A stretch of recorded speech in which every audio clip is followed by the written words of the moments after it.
Una vez pensé que comprar mi primera casa era la prueba de mi arduo trabajo. Abrí sus puertas a mis padres, esperando crear un verdadero hogar.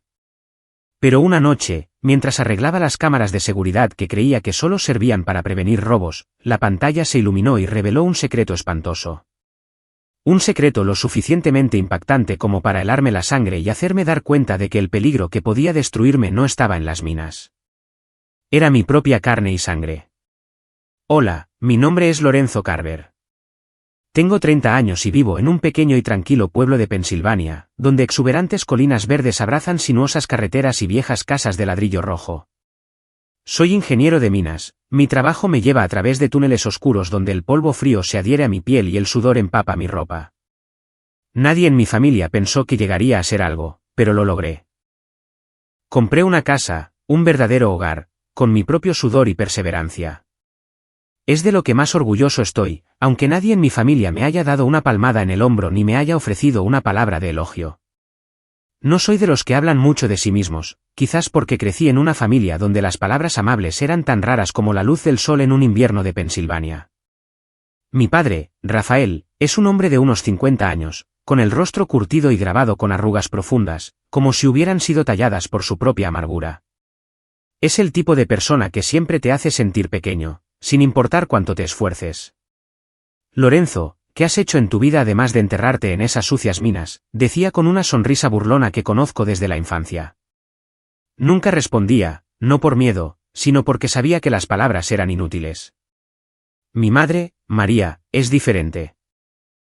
Tiene una apariencia dulce, su voz es suave, como envuelta en seda. Pero esa dulzura es solo una fachada. Debajo de ella, es fría y parcial a un nivel que ha dejado mi corazón sangrando más veces de las que puedo contar. A sus ojos, nunca fui realmente su hijo. Del que estaba orgullosa, al que abrazaba y apreciaba, era a Diego, mi hermano menor. A sus 27 años, tiene un rostro apuesto y una sonrisa que se gana fácilmente a la gente. Su vida gira en torno a fiestas y promesas vacías. Diego una vez me llamó, el extra de la familia, justo delante de nuestros padres, y ellos simplemente se rieron como si fuera una broma inofensiva. No soy de guardar rencor. Aprendí a vivir con esas heridas, guardándolas en un rincón oculto de mi alma y siguiendo adelante. Me volví independiente, trabajador y ahorré cada centavo. Cada sueldo de esos largos turnos en las minas, lo apartaba cuidadosamente. No soñaba con lujos, solo con una casa, un lugar que pudiera llamar mío, donde pudiera respirar sin sentirme agobiado por miradas despectivas. Y después de años de esfuerzo, lo logré. Mi casa está al final de Cedar Lane, una vivienda de 2 pisos con grandes ventanas y un pequeño jardín trasero. Cuando tuve las llaves por primera vez, me paré en la puerta principal, observando la luz del sol entrar por el cristal, y sentí una ligereza en el pecho. Por fin, tenía un lugar que me pertenecía.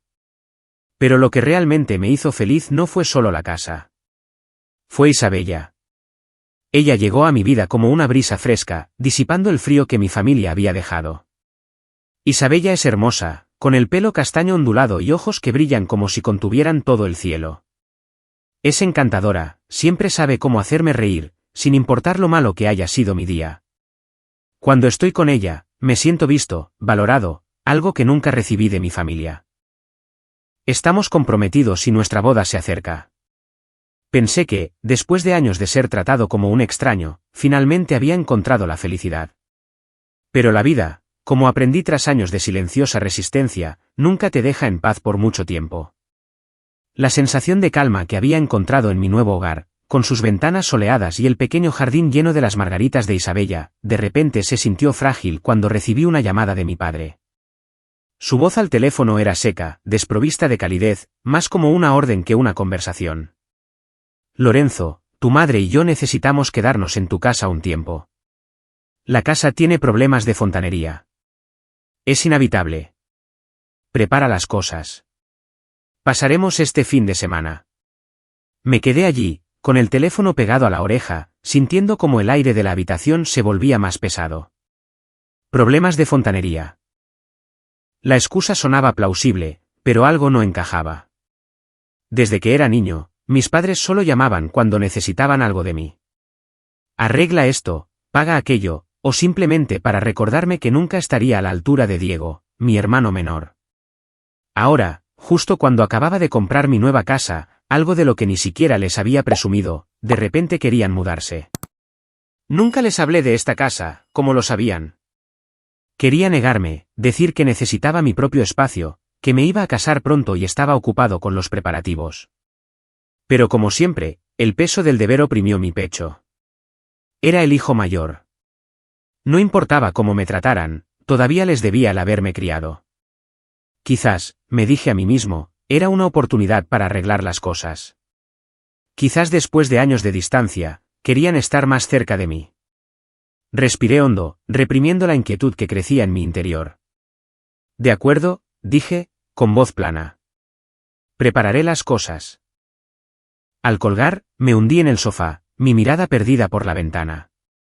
El atardecer proyectaba un brillo dorado sobre Cedar Lane. Pensé en Isabella, en su sonrisa, y me dije que todo estaría bien. Solo serían unas pocas semanas. Se irían y yo volvería a tener mi espacio. Pero ese mal presentimiento persistente, como una pequeña espina clavándose en mi corazón, no desaparecía. El día que llegaron, caía una lluvia ligera. Me paré en la puerta, viendo cómo se acercaba la vieja camioneta de mi padre. Rafael bajó primero, alto y demacrado, su rostro curtido e inexpresivo. Escaneó la casa, sus ojos deslizándose sobre las paredes de ladrillo limpias y las grandes ventanas, y luego resopló. Debes de haber pedido dinero prestado por todas partes para permitirte este lugar, Lorenzo, dijo, su voz goteando sarcasmo. Me mordí el labio, sin decir nada. Sus palabras golpearon como un puñetazo, pero estaba acostumbrado. Simplemente asentí, abriendo más la puerta para dejarlos entrar. María lo siguió, con un pañuelo de seda sobre los hombros, su sonrisa tan dulce como siempre. Pero sabía que esa sonrisa no era para mí. Bonita casa, Lorenzo, dijo, su voz suave pero fría. Aunque creo que deberías haber ahorrado más en lugar de presumir así. Forcé una sonrisa, tragándome la irritación. ¿Ahorrado más? Había escatimado cada centavo para comprar esta casa mientras ella nunca me preguntó cómo vivía o trabajaba. Diego vino de visita al día siguiente.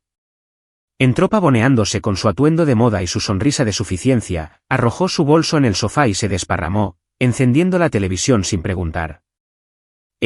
Lorenzo, tráeme una cerveza, dijo, con los ojos pegados a la pantalla. Me quedé allí, con los puños apretados, sintiéndome como un sirviente en la casa que había construido con mi sudor. Pero no dije nada, simplemente fui a la cocina, saqué una cerveza de la nevera y la puse en la mesa frente a él.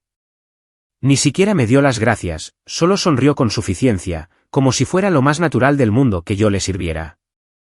Isabella llegó esa tarde, trayendo una botella de vino y su radiante sonrisa. Me abrazó, susurrando, todo estará bien, mi amor. Asentí, sintiendo una ola de alivio con ella a mi lado. Isabella siempre sabía cómo calmarme, haciendo que todo se sintiera más ligero. Saludó a mis padres y a Diego con una calidez perfecta. Pero cuando me miró, capté un destello fugaz en sus ojos. Algo tenso, algo perplejo. Lo ignoré, pensando que estaba siendo demasiado sensible. Quizás solo estaba nerviosa por la repentina aparición de mi familia. El ambiente en la casa durante los días siguientes fue realmente incómodo. Mi padre, Rafael, se movía por la casa como un rey, siempre encontrando algo que criticar. Este suelo es demasiado resbaladizo, Lorenzo. No pudiste elegir una madera mejor, dijo, aunque yo había elegido la mejor madera que pude permitirme. Mi madre, María, mantenía su fachada amable, pero cada palabra que pronunciaba parecía recordarme sutilmente que nunca era lo suficientemente bueno. A Diego probablemente no le gustaría vivir en una casa como esta, dijo una vez en la cena. Él prefiere cosas más modernas. Yo solo asentí, tragando la amargura. Diego seguía viniendo, actuando como si yo fuera el extraño en mi propia casa. Se apoderaba de la sala de estar cuando venía, dejando sus zapatos esparcidos, abandonando platos sucios para que yo los limpiara. Lorenzo, ¿por qué eres tan lento? Limpia la mesa. Estoy viendo una película, dijo durante una visita, con tono autoritario. Traté de ser paciente, diciéndome que solo faltaban unas pocas semanas para que mis padres se fueran, y Diego no tendría razón para venir tan a menudo. Pero cada vez que aparecía, la irritación dentro de mí crecía, como un globo demasiado inflado a punto de estallar. Entonces, una noche, mientras revisaba las cámaras de seguridad de la casa, un sistema que había instalado para mi tranquilidad, noté algo extraño. Las imágenes de la sala de estar y la cocina estaban completamente negras, no mostraban nada. Fruncí el ceño, revisando el cableado, pensando que podría ser un fallo técnico. Había instalado el sistema cuando me mudé y siempre había funcionado perfectamente. Probablemente solo sea un cable suelto, murmuré, tratando de tranquilizarme. Lo mencioné en la cena esa noche, con Diego también presente. Las cámaras de la sala y la cocina no funcionan, dije. Por favor, todos cierren bien las puertas al entrar y salir. Las arreglaré cuando tenga tiempo. Rafael, cortando su filete, levantó la vista con un extraño brillo en los ojos. ¿No funcionan? No hace falta que las arregles, dijo lentamente, su tono cargado de algo no dicho. La casa está llena de gente ahora. No vamos a ninguna parte. ¿Por qué preocuparse por los robos? Diego y mi madre intercambiaron una mirada, sus labios curvándose en leves medias sonrisas. Isabella, sentada a mi lado, puso una mano en mi hombro, sonriendo amablemente. Tiene razón. No te preocupes demasiado. Estamos todos aquí. Asentí, forzando una sonrisa. Pero una extraña inquietud comenzó a agitarse dentro de mí. Miré alrededor de la mesa del comedor a mis padres, mi hermano e incluso a la mujer que amaba. Y de repente, me sentí como una presa en mi propia casa. Los días siguientes, esa sensación se hizo más fuerte, como una tormenta silenciosa que ganaba impulso. Empecé a notar pequeños detalles. La forma en que mi madre siempre cambiaba de tema cada vez que le preguntaba sobre las reparaciones de fontanería en su casa. La forma en que Diego, aunque solo estaba de visita, aparecía a horas extrañas, a menudo tarde en la noche, como si estuviera comprobando algo. E incluso Isabella, seguía siendo dulce, seguía tomándome de la mano. Pero a veces la sorprendía mirando por la ventana, con la mirada perdida, como si ocultara algo. Decidí que tenía que hacer algo. Si las cámaras de seguridad no funcionaban bien, las arreglaría. No por miedo a los robos, sino porque necesitaba respuestas. Necesitaba saber por qué mi corazón seguía sonando las alarmas, por qué todo en esta casa, mi supuesto santuario, ahora se sentía sofocante. No le conté a nadie mi plan, ni siquiera a Isabella. En el pequeño rincón del sótano donde guardaba mis herramientas, revisé el sistema de cámaras. Mientras abría la unidad de control, mi corazón latía con fuerza. Varios cables habían sido desconectados. No por accidente, sino deliberadamente. Los extremos estaban cortados con precisión, como si alguien los hubiera desactivado intencionadamente. Esto no era un fallo técnico. Alguien en esta casa no quería ser grabado. Me senté allí, en la tenue luz del sótano, con las manos temblorosas mientras sostenía los cables. ¿Quién había hecho esto? ¿Rafael, María, Diego? No lo sabía y no tenía una respuesta. Después de arreglar las cámaras, restauré rápidamente el sistema. Reconecté los cables, probé la señal, y cuando la luz verde del monitor volvió a parpadear, sentí un destello de alivio. Pero no me detuve ahí. Instalé un dispositivo de almacenamiento de respaldo oculto en un rincón apartado del sótano y lo configuré para que enviara todos los datos directamente a una cuenta en la nube privada a la que solo yo podía acceder.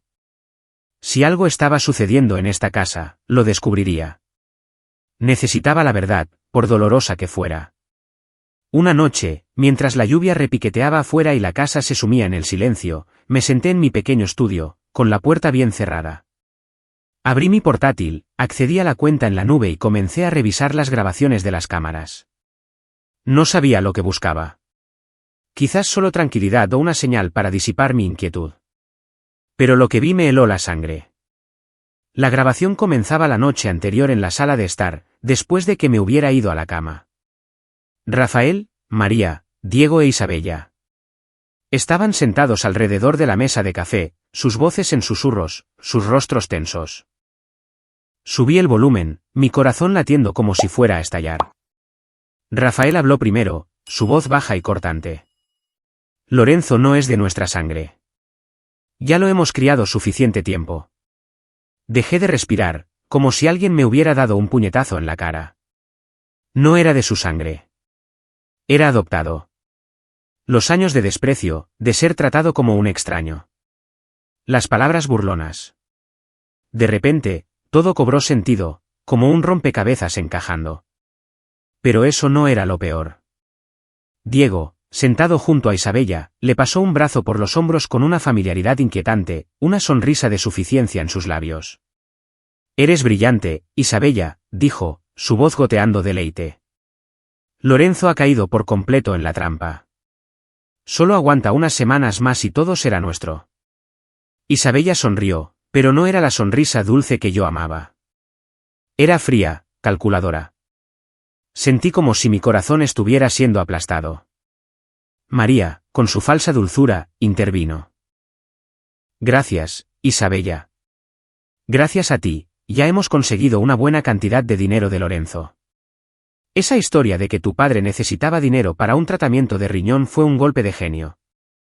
Apreté el borde del escritorio, mis uñas clavándose en la madera. ¿Tratamiento de riñón? ¿Dinero? Le había dado a Isabella miles de dólares, creyendo que estaba ayudando a su padre, el hombre al que estaba a punto de llamar suegro. ¿Era todo mentira? Y entonces llegó la parte más espantosa. Diego bajó la voz, casi susurrando, en la próxima fiesta, solo pon un poco de anticongelante en su bebida y listo. Parecerá un accidente. Nadie sospechará nada. Rafael asintió, sus ojos sin un ápice de duda. María sonrió como si fuera un plan perfecto. Isabella. Ella solo asintió, sin decir nada. Pero su silencio fue más aterrador que cualquier palabra. Apagué el vídeo, mi respiración acelerada, mi pecho doliendo como si lo hubieran desgarrado. Todo en mi vida, familia, amor, confianza se desmoronó en solo unos minutos. Me quedé allí en la oscuridad, las lágrimas cayendo silenciosamente por mi rostro. No porque fuera débil, sino porque me di cuenta de que había estado viviendo una mentira durante demasiado tiempo. Los años que pasé tratando de ser amado, de ser reconocido, ahora se revelaban como una cruel farsa. No era el hijo biológico de Rafael y María. Isabella, la mujer que amaba más que a nada, era una traidora. Y su plan, anticongelante en mi bebida, no era solo para robar mis bienes. Era para quitarme la vida. Apreté el borde del escritorio, mis uñas clavándose en la madera como si fuera la única forma de evitar derrumbarme. Los recuerdos volvieron como olas violentas rompiendo contra las rocas. Recordé las noches de mi infancia, sentado en un rincón de la mesa mientras mi familia reía y charlaba. Lorenzo, no te pareces a nadie de esta familia, dijo Diego una vez, con una sonrisa burlona en los labios. Había pensado que era solo una broma de un hermano menor travieso, pero ahora lo entendía. No era una broma. Era la verdad que me habían ocultado todos estos años. Las frías miradas de Rafael, el favoritismo de María. Todo tenía una razón. No era de su sangre. Solo era el niño criado en su casa, como dijo una vez mi madre con un comentario despectivo. Pero lo que más me dolió no fue la verdad sobre mi linaje. Fue Isabella. La imagen de ella sentada junto a Diego, su fría sonrisa mientras él le pasaba un brazo por encima, fue un golpe mortal. Había confiado en ella. Le había abierto mi corazón, lo había puesto en sus manos, creyendo que ella era la luz que desterraba la oscuridad de mi pasado. Recordé la vez que me tomó de la mano, susurrando que amaba esta casa, que me amaba a mí. Todo mentira. Cada dulce palabra, cada sonrisa amable era parte de un plan para sacarme dinero, para atraerme a una trampa mortal.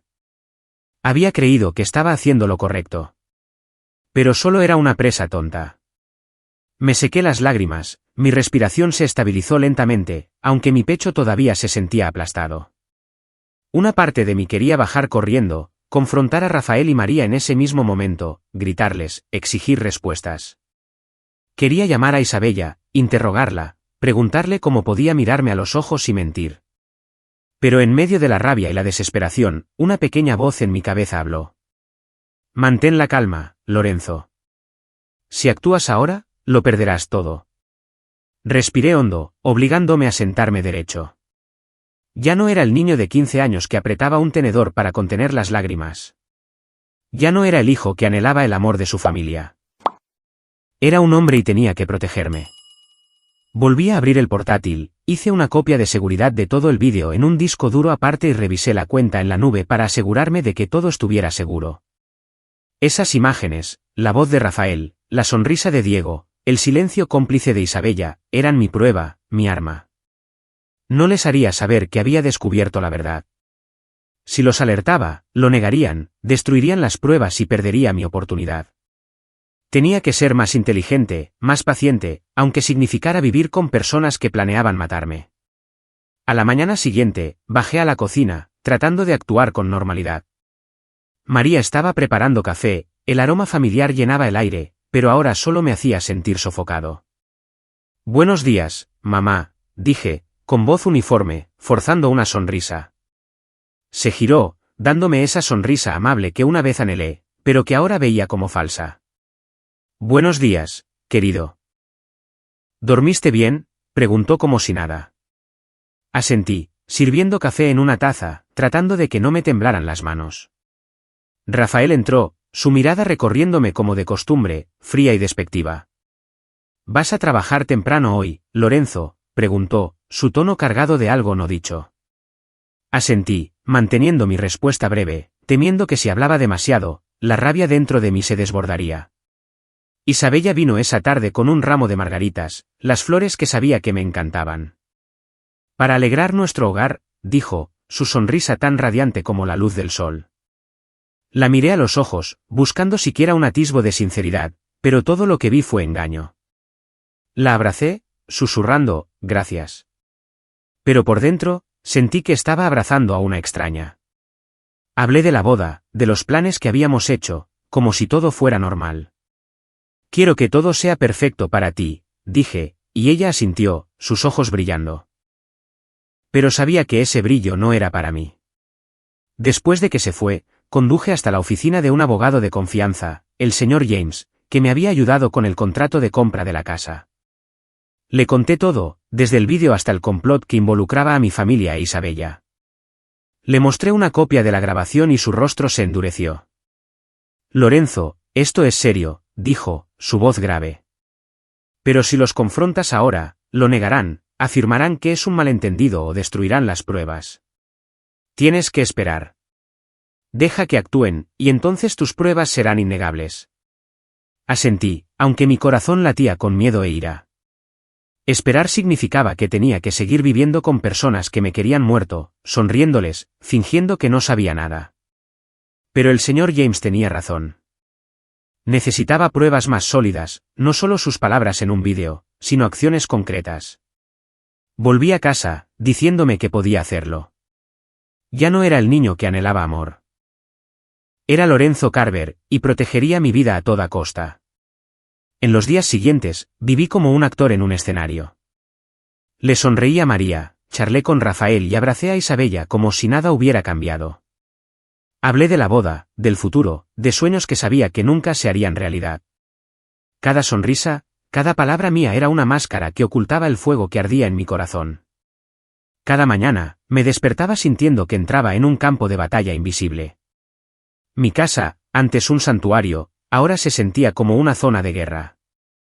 Rafael y María comenzaron a hablar de una fiesta. Para celebrar tu próxima boda, dijo María, su voz suave como la seda. Pero sabía que era una fachada para su engaño. Deberíamos hacer algo especial, Lorenzo. Una pequeña fiesta, solo en familia. Rafael asintió, y por primera vez, lo vi sonreírme. Una sonrisa desprovista de calidez, como si estuviera interpretando un papel en su propio drama. Buena idea, dijo. Te mereces una celebración, Lorenzo. Sus palabras me provocaron un escalofrío. Sabía que no era una fiesta para bendecirme. Era la trampa que habían discutido en el vídeo. La trampa para acabar conmigo. Isabella, al oír hablar de la fiesta, aplaudió con entusiasmo. Oh, mi amor, qué maravilla, dijo, abrazándome, su cabello castaño ondulado rozando mi mejilla. Sonreí, devolviéndole el abrazo, pero por dentro sentí que estaba tocando a una extraña. Ayudaré a todos a prepararse, dijo, sus ojos brillando. Haremos que sea una noche para recordar. Una noche para recordar, en efecto. Pero no de la manera que ella pensaba. Asentí, diciendo que estaba deseando que llegara, pero en mi mente, contaba las horas para esa noche fatídica. Diego pasó un par de veces antes de la fiesta, como de costumbre, con su sonrisa de suficiencia y su actitud de tratarme como a un sirviente. ¿Una fiesta, eh? Suena genial, hermano, dijo, dándome una palmada en el hombro tan fuerte que tuve que contenerme para no apartar su mano. Asegúrate de conseguir un buen licor. ¿De acuerdo? No bebo cosas baratas. Asentí, forzando una sonrisa. Cada vez que lo miraba, tenía que recordarme que debía mantener la calma, seguir interpretando este papel hasta el final. Llegó el día de la fiesta y Pensilvania estaba envuelta en una fina capa de niebla, como si la propia naturaleza me advirtiera de lo que estaba por venir. Mi casa estaba decorada de forma sencilla pero cálida, con velas parpadeantes en la mesa del comedor y las margaritas que Isabella había traído. En la superficie, parecía una acogedora velada familiar. Pero sabía que bajo ese suave resplandor se ocultaba un siniestro complot. Me paré frente al espejo de mi habitación, ajustándome la camisa de vestir, respirando hondo. El rostro que me devolvía la mirada ya no era el de Lorenzo Carver que anhelaba amor. Era un hombre con ojos fríos y decididos, listo para enfrentarse a sus traidores. Cuando entré en la sala de estar, Rafael y María ya estaban allí. María llevaba un vestido de seda verde, con su habitual sonrisa amable en el rostro, pero ya no me engañaba. Rafael, con un traje viejo, estaba junto a la mesa del comedor. «Mira esto». «Buen vino, Lorenzo», dijo, su voz inusualmente entusiasta, agitando la botella. «Lo elegí especialmente para esta noche». Asentí, sonriendo, pero mi corazón latía con fuerza. Ese era el vino. El vino que Diego había mencionado en el vídeo. Diego llegó tarde, como siempre, vestido con un atuendo de moda y su sonrisa de suficiencia. «Te ves elegante, hermano», dijo, escaneando la habitación. «No sabía que tenías madera para organizar una fiesta». Reí, respondiendo con ligereza. Pero en mi cabeza, contaba cada segundo, cada minuto. Isabella entró poco después, deslumbrante con un vestido blanco ajustado, su cabello castaño cayendo suelto. Me abrazó, susurrando, «Esta noche va a ser especial, mi amor». Asentí, devolviéndole el abrazo, pero mi agarre fue más fuerte de lo habitual. Especial, en efecto, pero no de la manera que ella pensaba. La fiesta comenzó, y en la superficie, todo parecía perfecto. María compartió historias de su juventud, su risa suave sonando como campanas de viento. Rafael, a pesar de su semblante severo, intervino con relatos de sus días en el aserradero. Diego, como de costumbre, se convirtió en el centro de atención, deleitando a todos con historias de sus lujosos viajes y amigos ricos. Isabella se sentó a mi lado, su mano descansando ligeramente sobre la mía, sonriendo suavemente. Pero yo ya no estaba inmerso en su actuación. Los miré, a las personas que una vez llamé familia, a la mujer que amaba, y solo vi a extraños esperando su oportunidad para matarme. Entonces llegó el momento. Rafael se puso de pie sosteniendo la botella de vino tinto, un extraño brillo en sus ojos. «Dejadme servir a todos», dijo, su voz inesperadamente amable. Mi corazón se aceleró mientras se acercaba a mí, inclinando la botella sobre mi copa. El vino tinto brillaba bajo la luz de las velas como sangre acumulándose en la copa. «Por tu felicidad eterna, Lorenzo», dijo, colocando la copa frente a mí. Era la primera vez en mi vida que hacía algo amable por mí, y la ironía me hizo querer reír. Sabía que el vino contenía anticongelante, la muerte que habían planeado para mí. María levantó su copa, su sonrisa amable pero afilada. «Bebe, hijo mío, por la suerte y la felicidad eterna», dijo, sus ojos fijos en mí. Diego, sentado frente a mí, sonrió con suficiencia, su copa brillando en su mano.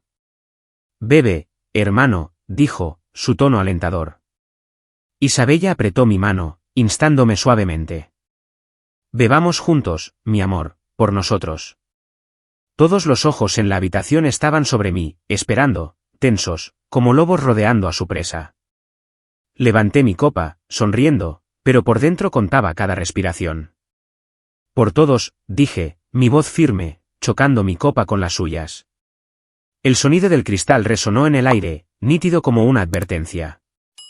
Fingí llevarme la copa a los labios, pero no bebí. Los observé por el rabillo del ojo. Rafael sorbió, pero vi que estaba fingiendo, su copa apenas se vació. María hizo lo mismo, sus labios tocando el borde, pero sin beber. Diego e Isabella hicieron lo mismo, sus sonrisas rígidas, sus ojos parpadeando con tensión. Nadie bebió, porque sabían que el vino estaba envenenado. Dejé mi copa, sonriendo como si nada. Gran vino, dije con ligereza. Gracias por elegirlo, papá. Rafael asintió, pero vi que su mano se apretaba alrededor de su copa como ocultando su inquietud. Isabella me apretó la mano con más fuerza, pero su tacto se sentía frío. El ambiente en la sala de estar permaneció falsamente alegre, pero podía sentir la tensión creciendo.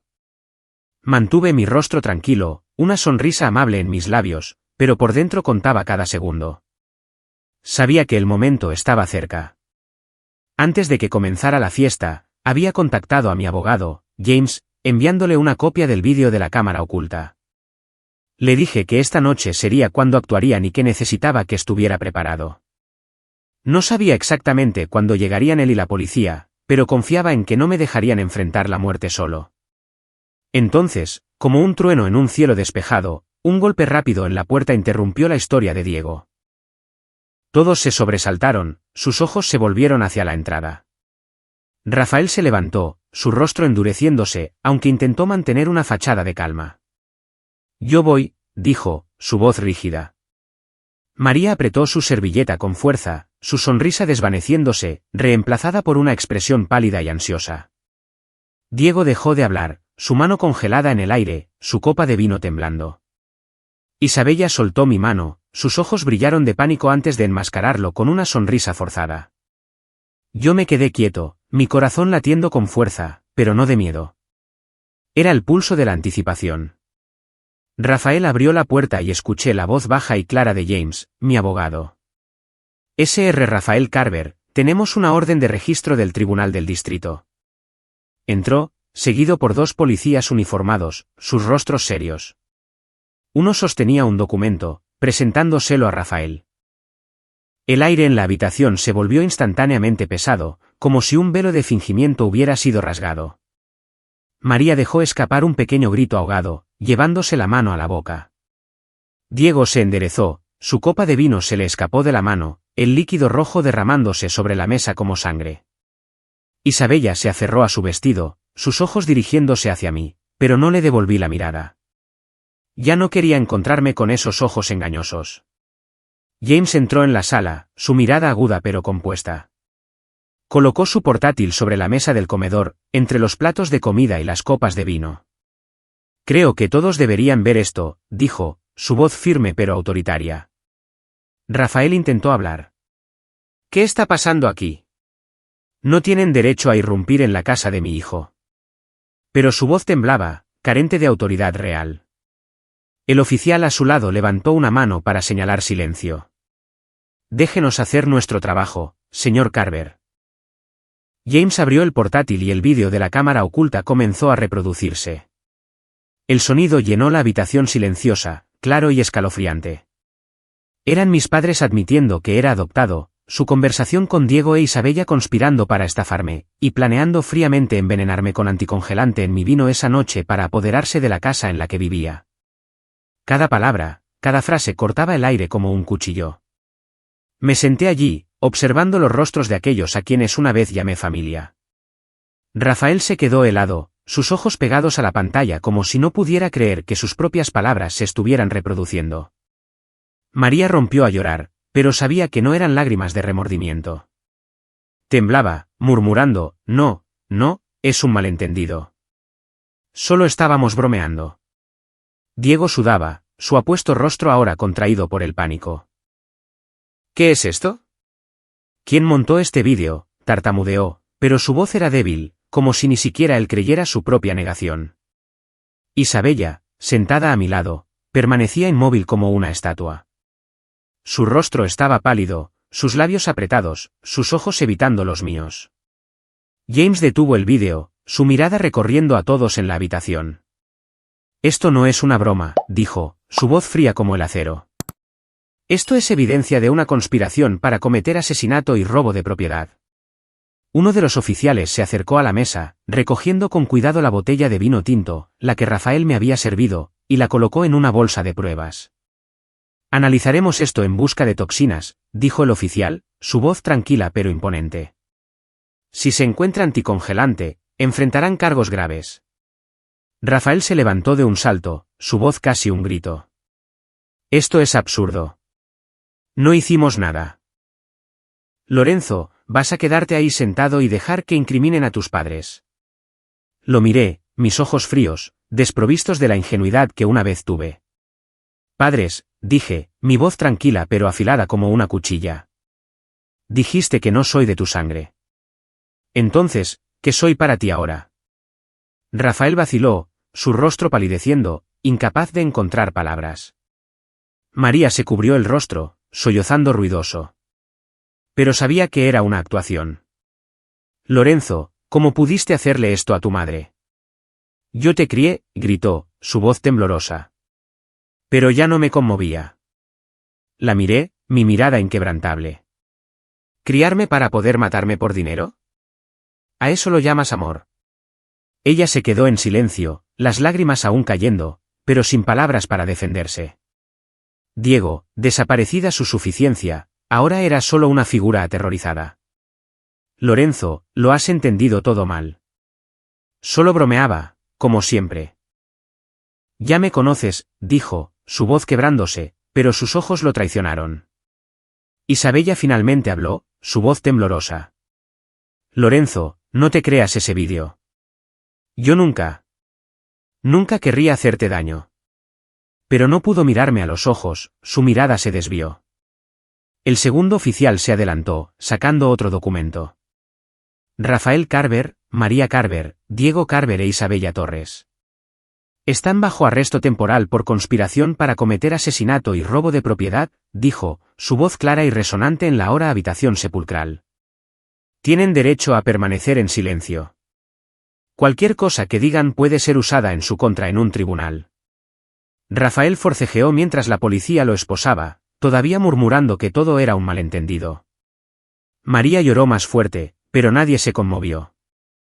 Diego e Isabella, ahora meras sombras temblorosas, fueron sacados de mi casa, sus ojos llenos de pánico y remordimiento, no por haberme herido, sino por haber sido descubiertos.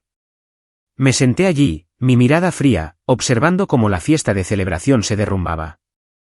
Las velas aún ardían, pero su luz ahora solo iluminaba los verdaderos rostros de la familia Carver. Una familia construida sobre mentiras y codicia. No me sentí triunfante, solo un frío vacío en mi corazón.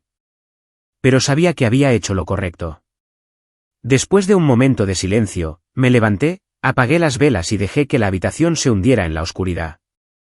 Agarré las llaves de mi coche, sin mirar atrás, y me marché hacia la espesa niebla de Pensilvania. Mi mente estaba en blanco, pero mi corazón estaba pesado. No sabía a dónde iba, solo que necesitaba un lugar para respirar, un lugar no contaminado por la traición. Y entonces, como por instinto, conduje hasta la casa del tío Samuel, el único miembro de la familia que realmente se había preocupado por mí. El tío Samuel, el hermano menor de Rafael, vivía en una pequeña casa a unas pocas millas de la ciudad, junto a un arroyo tranquilo. Desde que era niño, fue el único en la familia que me hizo sentir visto. Cuando Rafael me criticaba por no ser lo suficientemente bueno, cuando María volcaba todo su afecto en Diego, el tío Samuel era quien me llevaba a pescar, me enseñaba a arreglar una bicicleta y compartía historias de sus viajes de juventud. Eres un chico listo, Lorenzo, dijo una vez, poniendo una mano en mi hombro, sus ojos cálidos. No dejes que nadie te diga lo contrario. Esas simples palabras fueron una tenue luz en mi oscura infancia. Cuando llamé a su puerta, era tarde. La abrió, su cabello plateado despeinado, sus amables ojos entrecerrándose con preocupación al verme. Lorenzo, ¿qué haces aquí en medio de la noche?, preguntó, su voz llena de inquietud. Me quedé bajo la tenue luz del porche, mi garganta repentinamente apretada. No sabía por dónde empezar, pero sabía que si había alguien en el mundo en quien podía confiar, era el tío Samuel.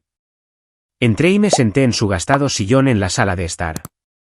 El aroma a pino y café flotaba en el aire, trayendo una sensación de familiaridad que no había sentido en mucho tiempo. Le conté todo, desde la repentina llamada de Rafael, cómo se mudaron a mi casa, el sabotaje deliberado de las cámaras y el vídeo que expuso su horrible complot. Hablé del vino envenenado, de cómo Isabella, la mujer que amaba, me había traicionado, y del momento en que la policía irrumpió, arrancando la máscara de la familia Carver. Hablé con calma, como si contara la historia de otra persona, pero las lágrimas caían en silencio. No por debilidad, sino por la comprensión de cuánto había perdido. El tío Samuel se sentó frente a mí, sus manos delgadas fuertemente entrelazadas, sus ojos pesados. Cuando terminé, se quedó en silencio como si no pudiera creer lo que había oído. Lorenzo, susurró, su voz ahogada. Nunca pensé que Rafael y María pudieran caer tan bajo. Tan codiciosos. Tan crueles. Sacudió la cabeza, sus ojos rojos, como si él también sintiera la punzada de la traición. Lo siento, sobrino. Debería haber hecho algo. Dicho algo hace mucho tiempo. Lo miré, sintiendo una parte de mi corazón aliviada, pero otra parte todavía dolida. ¿Sabías algo, verdad?, pregunté, mi voz ronca. Sobre que no era su hijo de verdad. Samuel se quedó helado, sus ojos me recorrieron llenos de dolor y vacilación. Después de un largo momento, suspiró, colocando una mano cálida y firme en mi hombro. No estás solo, Lorenzo, dijo con firmeza. Para mí, siempre has sido familia. Luego habló, su voz lenta, cada palabra pesada. Había sabido que era adoptado desde que era un niño. Rafael y María me acogieron cuando solo tenía unos meses, pero nunca me trataron como a uno de los suyos. Quise decírtelo tantas veces, dijo, su mirada perdida. Pero temía que la verdad te hiciera daño. Quería que crecieras como cualquier otro niño, sin sentirte diferente o señalado. Me equivoqué, Lorenzo. Debería haberte protegido mejor. Me senté allí escuchando, sintiendo tanto dolor como sanación. Dolor porque la verdad sobre mi adopción se confirmaba una vez más, como un cuchillo final rasgando las ilusiones que una vez tuve sobre la familia.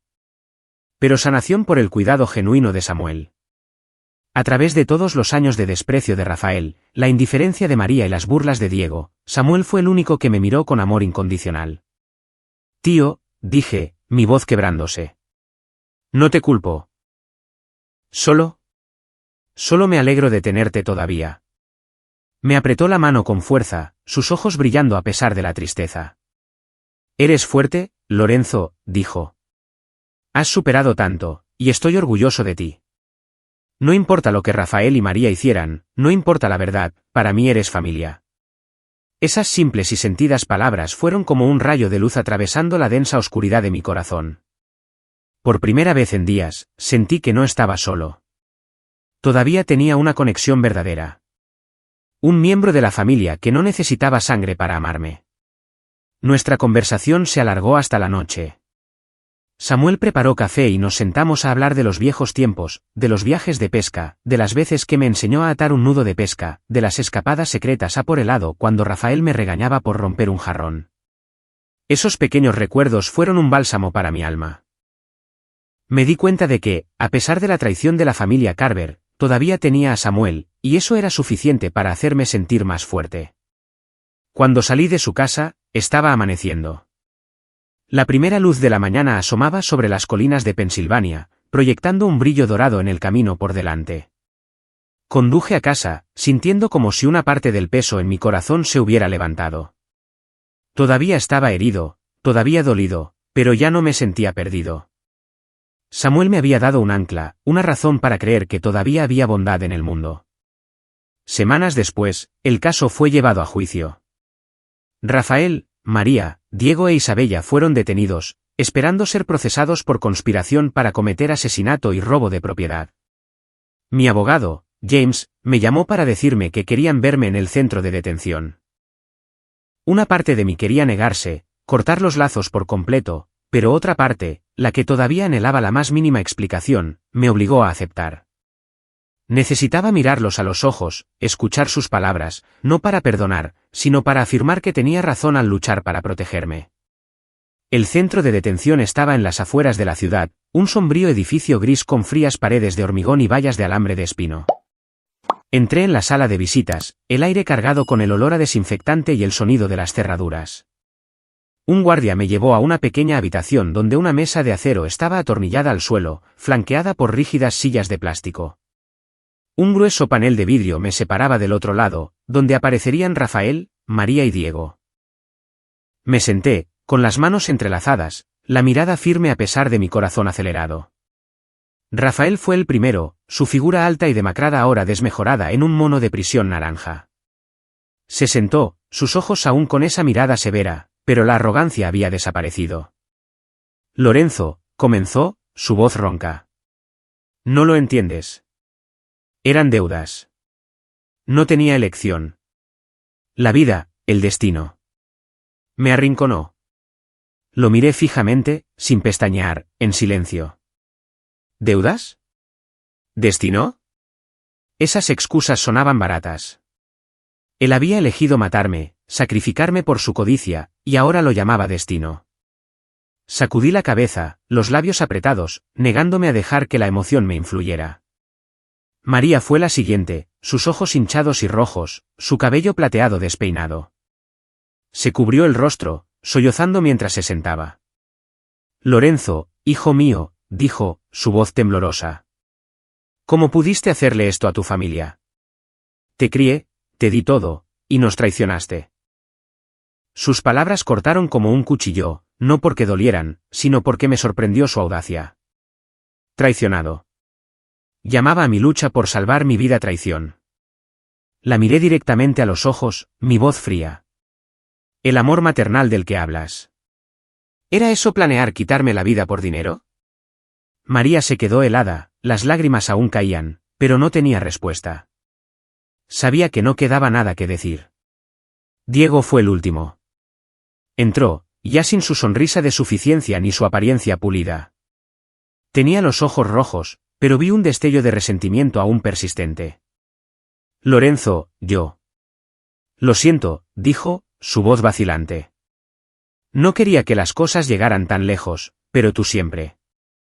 Siempre lo tuviste todo. La casa, el trabajo, a Isabella. Solo quería que las cosas fueran justas. ¿Justas? Casi me río de la ironía. Yo había trabajado incansablemente, ahorrado cada centavo para comprar esa casa mientras Diego iba de fiesta y vivía de nuestros padres. Lo miré, mi mirada inquebrantable. La justicia no es robar la vida de alguien, Diego, dije, mi voz firme. Elegiste su bando, y ahora pagas el precio. Me levanté, sintiendo como si un peso se hubiera quitado de mi pecho. Había escuchado suficiente. Sus excusas, lágrimas y acusaciones no podían cambiar la verdad. No me queda nada que perdonar, dije, mirando de Rafael a María y a Diego. Nunca fueron mi familia. Nunca lo serán. Me di la vuelta, sin querer mirarlos ni un segundo más. El guardia abrió la puerta y salí, pero luego me detuve, volviéndome hacia él. Quiero ver a Isabella a solas, dije, mi voz baja pero firme. El guardia asintió, llevándome a otra habitación.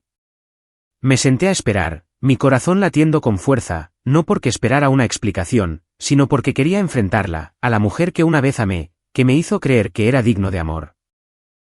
Quería escucharla hablar solo una vez para cerrar este capítulo por completo. Pero después de unos minutos, el guardia regresó, sus ojos teñidos de simpatía. La señora Isabella Torres se niega a verte, dijo. Dijo que está demasiado avergonzada para enfrentarte. Me quedé allí, en silencio, sintiendo como si un viento frío me hubiera atravesado. ¿Avergonzada? ¿Demasiado avergonzada para enfrentarme? Esas palabras resonaron en mi mente, y me di cuenta de que eran su confesión final. No necesitaba decir nada más. Su silencio, su evasión, hablaban por sí solos, sabía que estaba equivocada, que no podía justificar su traición. Asentí al guardia, una sonrisa amarga dibujándose en mis labios. Gracias, dije, mi voz uniforme. Al salir del centro de detención, el sol del mediodía brillaba, cálido, pero no lo suficiente como para descongelar el vacío en mi corazón. Me paré junto a mi coche, mirando el cielo despejado de Pensilvania, sintiendo una extraña mezcla de amargura y alivio. Amargura porque aquellos a quienes una vez llamé familia, a quienes amé, me habían traicionado tan cruelmente. Alivio porque había cortado los lazos que me unían a ellos, porque sabía que ya no tenía que vivir en sus mentiras. El silencio de Isabella fue el punto final, y yo, Lorenzo Carver, era ahora libre para empezar de nuevo. En las semanas siguientes, el caso de la familia Carver se convirtió en la comidilla de nuestro pequeño pueblo. La noticia se extendió como la pólvora por la hierba seca. Familia planeó matar a hijo adoptivo por propiedad. Los titulares de los periódicos locales me dejaron insensible. No leí los artículos completos, no dispuesto a sumergirme en los chismes del pueblo. Pero sabía que todos estaban conmocionados, incapaces de creer que Rafael, María, Diego e Isabella, una vez vistos como una familia ordinaria, pudieran caer en tal depravación. La audiencia preliminar se desarrolló rápidamente, como una tormenta que arrasa y deja silencio a su paso. Me senté en la última fila, mis ojos fijos en las personas que una vez fueron parte de mi vida. Rafael, sus rasgos severos ahora más demacrados, inclinó la cabeza en el banquillo de los acusados. María, su cabello plateado despeinado, ya no mantenía su fingida dulzura, ahora solo una mujer temblorosa enfrentando el juicio.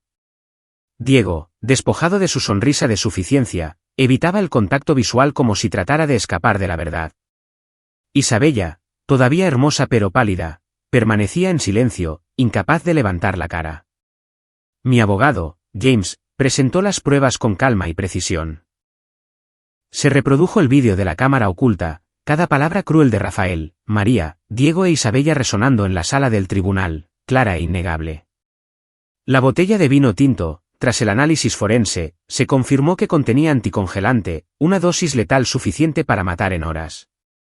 El fiscal describió su complot con voz fría. Esto no fue solo codicia, sino crueldad calculada, dirigida a un hombre inocente simplemente porque no era de su sangre. Rafael intentó justificarse, repitiendo su historia de deudas y destino, pero su voz era débil, poco convincente para nadie. María sollozó, pero ya nadie creía en sus lágrimas. Diego e Isabella permanecieron en silencio, con la mirada baja, como si el peso de la verdad hubiera aplastado su capacidad de resistir. Cuando el juez dictó el veredicto duras sentencias por conspiración para cometer asesinato y robo de propiedad, la sala del tribunal se quedó en silencio. Rafael, María, Diego e Isabella fueron escoltados fuera, sus figuras desapareciendo detrás de una puerta de acero.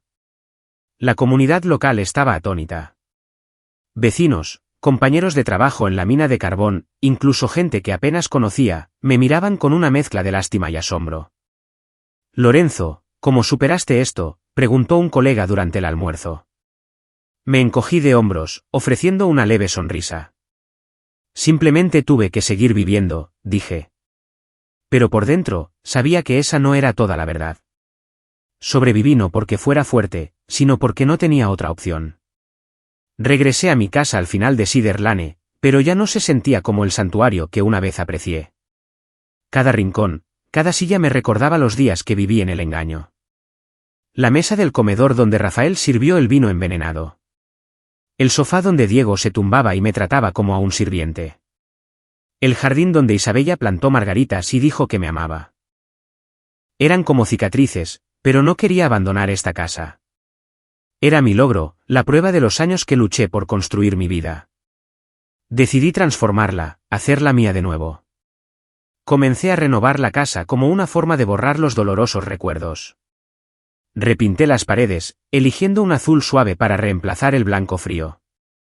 Cambié el viejo sofá por uno nuevo, sencillo pero cálido, adornado con vibrantes cojines amarillos. El jardín fue cuidado de nuevo, las margaritas reemplazadas por lavanda que desprendía una suave fragancia cada mañana.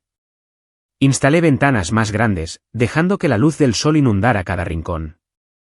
Mi trabajo en la mina de carbón siguió siendo mi ancla. Los largos días en los túneles, con el polvo frío pegado a mi ropa y el sudor empapando mi piel, me mantuvieron enfocado. Ya no era el Lorenzo Carver que anhelaba amor. Era un hombre que conocía su valor, que entendía que no necesitaba la validación de nadie para vivir bien. Mis colegas comenzaron a verme de otra manera. Ya no con lástima, sino con respeto. Eres más fuerte de lo que pensábamos, Lorenzo, dijo un amigo. Sonreí, pero por dentro sabía que me estaba redescubriendo lentamente. El tío Samuel se convirtió en mi firme apoyo emocional. Los fines de semana, conducía hasta su casa, me sentaba junto al pequeño arroyo, escuchando sus viejas historias, o simplemente sumergiéndome en el silencio, dejando que el sonido del agua fluyendo calmara mi alma. Lo has conseguido todo.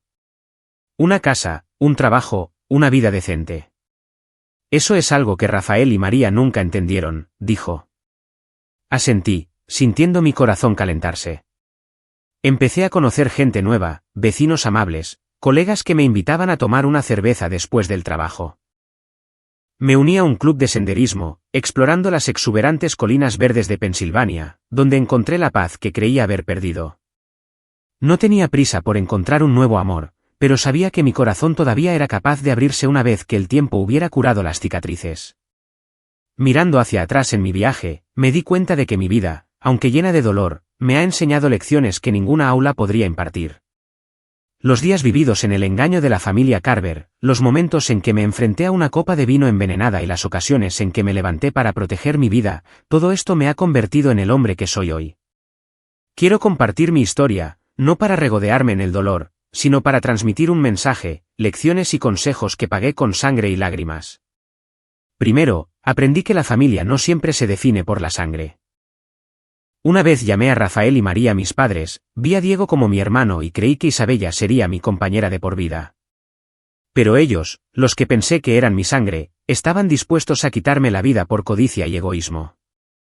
Mientras tanto, el tío Samuel, que no necesitaba ningún lazo de sangre para amarme, fue quien me refugió, la luz que me guió a través de la oscuridad.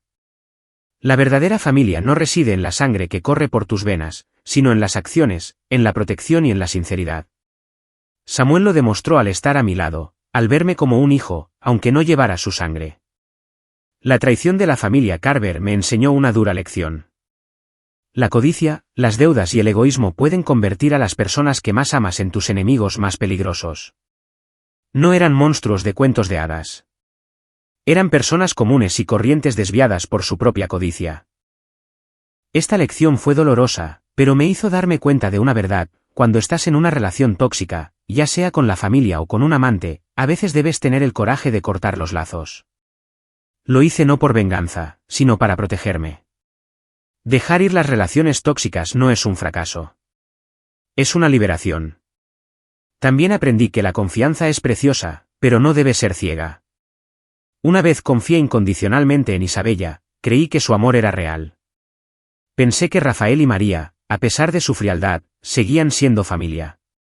Ahora entiendo que la vigilancia es el arma más poderosa.